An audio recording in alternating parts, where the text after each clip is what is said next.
Well, here we are with the next stage, continuing sewing a kilt to the set. And it really is true that time spent in preparation isn't wasted, because if you remember, I was very particular, and I emphasize this strongly about being very particular about checking and rechecking where I've laid out the pleats, and you can see them advancing from each element of the tartan and along, because it's when you get to this level of preparation, pre-planning, it's like connecting the dots, right? This is morning's work, and I haven't been pushing myself particularly hard because I had a couple other things to do. It's Saturday and there's chores and stuff like that, but I haven't pushed myself particularly hard. But the work is just singing along. So I've reached the center pleat.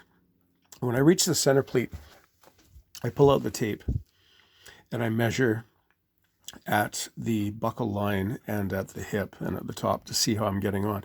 And this is one little thing. I will measure and then check the sheet to remind myself what that measurement should be, because that's going to be half of the total at the waist and half of the total at the hip. Also, as I do each pleat, I finish the pleat, I put the gauge in place. In this case, it would have been here, and draw the next line. Then when I sew the pleat, I put the gauge in place just to check my work. And it can be out, sometimes it might be out just a yarn or so, and that's not reason to pull a seam apart. You just tell yourself, okay, that one is a 16th or a 32nd over.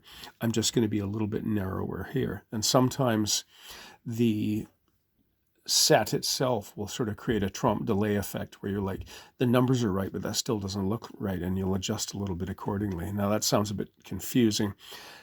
When I find a clear example of that, I'll post a video about that. But in any case, so yeah, with each, I check as I go along, because it's all about managing error and either eliminating it or distributing it so that an error doesn't compound to the point where we've, again, painted ourselves in the corner. So here we are. I've measured it. It's pretty good. Pardon me. And I'm just going to get sailing on to the rest of the piece.